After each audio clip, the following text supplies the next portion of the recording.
घर में कोई है?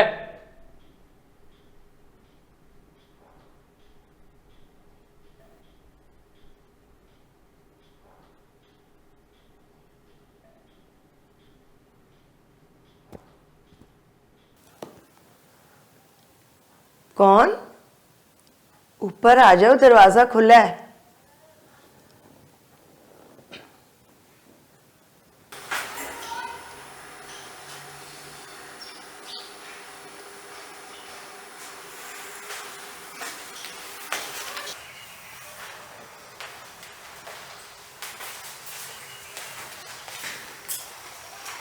अस्सलाम वालेकुम आंटी। वालेकुम अस्सलाम। आओ बैठो बेटा। मैं तो ये सोच रही थी कि तुम 2-3 दिन के बाद आओगे। अगर मुझे पता होता तो मैं नीचे वाला पोर्शन रुकैया से सफाई करा लेती। कोई बात नहीं आंटी, बस वो मेरा अचानक प्लान बन गया था। चलो कोई बात नहीं। तुम ऐसे करो कि फरहान के कमरे में एडजस्ट हो जाओ, फिर रुकैया आएगी तो मैं नीचे वाला पोर्शन तुम्हारे लिए सफाई करा दूंगी। जी ठीक है। अच्छा ऐसे करो, तुम फ्रेश हो जाओ, मैं तुम्हारे लिए चाय बना के लाती हूँ। आंटी प्लीज़ आप तकल्लुफ़ ना करें। अरे बेटा, तकल्लुफ की क्या बात है, मैं अपने लिए चाय बनाने वाली थी, तुम आ गए तो मैंने कहा चलो मिलके पी लेंगे। हैं, बैठो। आइए।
बेटा, ये तुम्हारी चाय, और किसी भी चीज़ की ज़रूरत हो तो मुझे बताना। जी आंटी। तुम मेरे बच्चों की तरह हो, शर्माना मत, जीते रहो।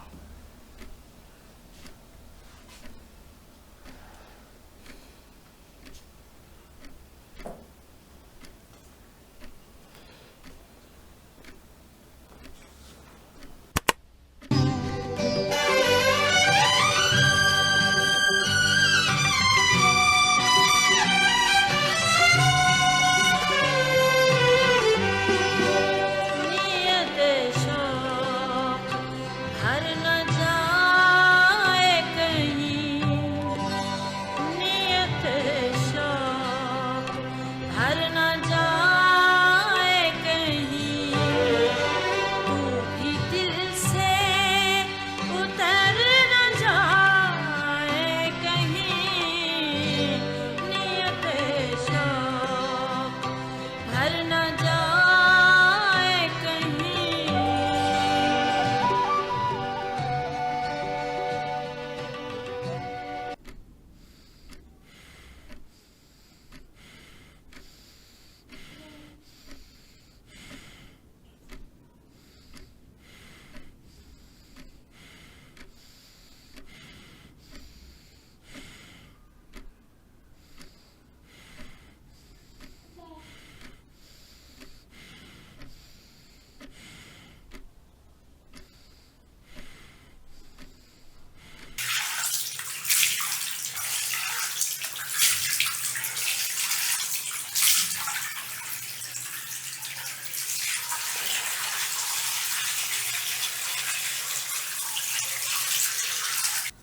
आंटी मैं क्लास के लिए निकल रहा हूँ, थोड़ा लेट भी हो जाऊंगा, लेकिन चाबियाँ मेरे पास हैं, आप सो जाइएगा।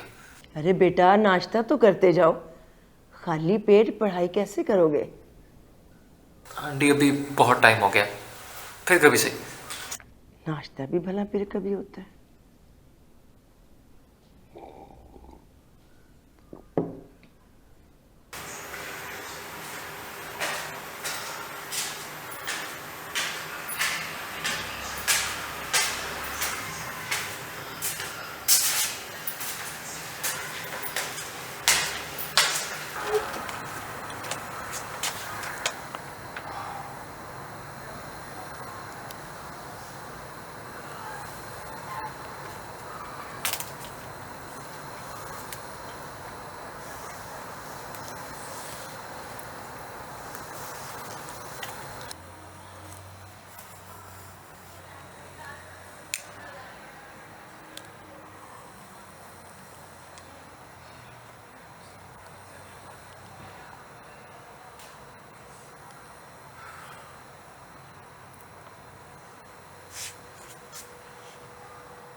फरहान भी ऐसे करता था, ज्यादा सिगरेट ना पिया करो।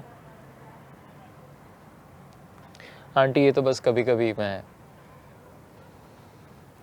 काम की टेंशन की वजह से बस सहारा लेने के लिए पीता हूँ। बेटा, जिंदगी में अगर परेशानी ना हो तो जिंदगी की कहानी कैसे पूरी होगी?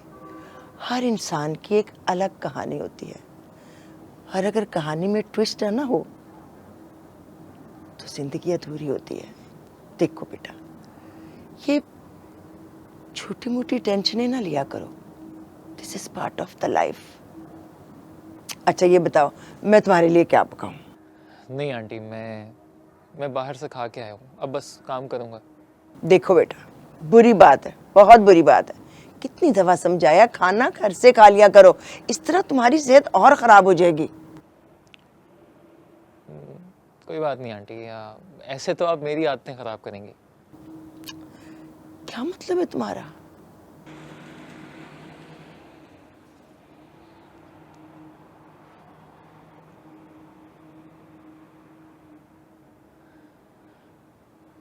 अम्मी के जाने के बाद मैंने अपना ख्याल रखना सीख लिया था। अब कोई फिक्र करता है तो वो फिक्र कम, मतलब ज़्यादा लगता है। बेटा, अल्लाह उन्हें जन्नत में जगह दे। वैसे तुम ये बताओ कि काम क्या करते हो जिससे कि तुमने अपनी छोटी सी जिंदगी को परेशानियों में मुब्तला कर लिया है? आखिर वो काम क्या है? आंटी मैं कहानियाँ नहीं, बातें बनाता हूँ। उन बातों में से कहानियाँ करता हूँ। कभी कभी अच्छी कहानी मिल जाती है और कभी कभी ज़बरदस्ती निकालनी पड़ती है दिमाग से। तुम कहीं शायर तो नहीं हो? फरहान के अब्बा आज जिंदा होते ना तो उन्हें तुम्हारी बातें बहुत अच्छी लगती। कोशिश कर लेते हैं लेकिन मुझे शायर कहना शायर की बेहुरमती हो जाएगी। मैं बस कहानियाँ लिखता हूँ आंटी। किसी को पसंद आ जाए तो 4 पैसे मिल जाते हैं, ज़रा दिल की तसल्ली भी हो जाती है। कभी नहीं पसंद आती तो दोबारा कहानी लिखता हूँ। किसी ना किसी को तो पसंद आ ही जाएगी मेरी कहानी। ये बात तो सही है। वैसे बेटा ये बताओ कि वो कुछ लिखा हुआ है वो मुझे भी सुनाओ। मुझे भी अदब थोड़ा बहुत तो आता है। नहीं आंटी, आप बोर हो जाएंगी। नहीं, आई इंसिस्ट बेटा। जिंदगी हसीन है और जालिम भी है, पर मेरी कहानी का कोई अंजाम नहीं है। इब्तिदा है, अंजाम नहीं है। या इब्तिदा खुद एक अंजाम है, या कुछ है ही नहीं।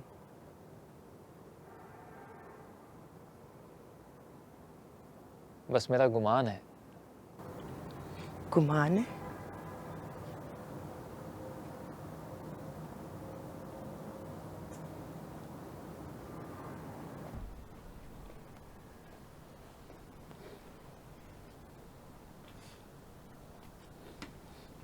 गुमान है।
अरहम बेटा, इधर आओ, बैठो मेरे पास और मेरे साथ मिलके खाना खाओ। आज मैं ना नहीं सुनूंगी। हमेशा ही कोई ना कोई बहाना बना देते हो। भाई लोग क्या कहेंगे? इतने दिनों से लड़का घर आया हुआ है और शाजिया ने उसे कुछ खाने को नहीं दिया। ये लो पकड़ो चामच, ये लो।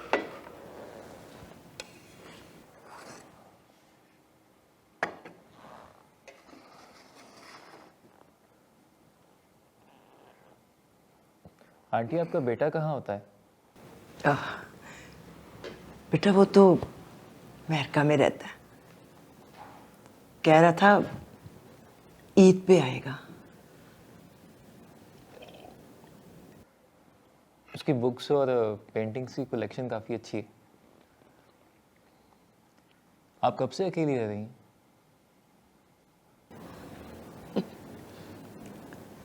ठीक से अंदाज़ा तो नहीं है, लेकिन शायद 4-5 साल तो हो ही गए होंगे। फरहान के अमेरिका जाने के बाद 6 महीने के बाद उसका अब्बा भी अल्लाह को प्यारा हो गया। और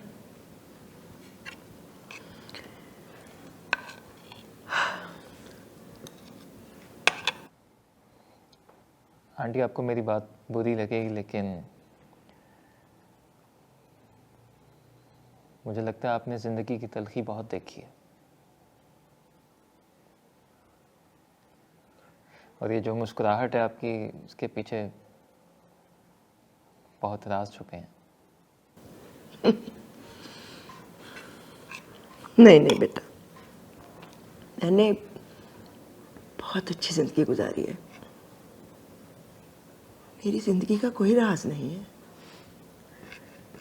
नहीं आंटी, मैं नहीं मान सकता। हम पाकिस्तानी सोसाइटी में रहते हैं। यहाँ पे अगर किसी मर्द ने भी आवाज़ उठानी है 10 बार सोचेगा वो। औरत की तो वैसे ही सुनना पसंद नहीं करते हम। मेरी अपनी माँ ने सारी ज़िंदगी मेरे बाप के नीचे दब के गुजारी।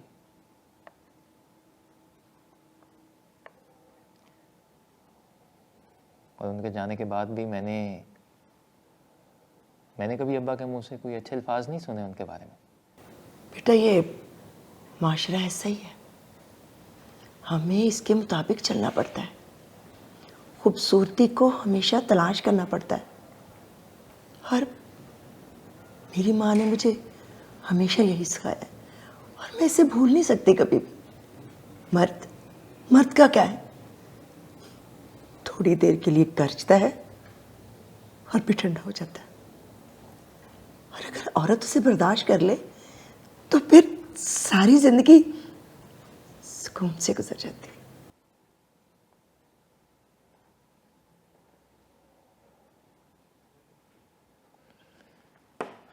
आंटी मुझे यही बात तो समझ में नहीं आती, क्यों औरतें सारी जिंदगी यूं दब के और घुट कर गुजार देती हैं।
आंटी आप ठीक हैं?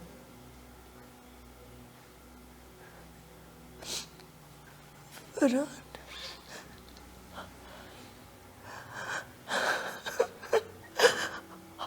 आज फरहान की सालगिरह, पता नहीं कहाँ होगा।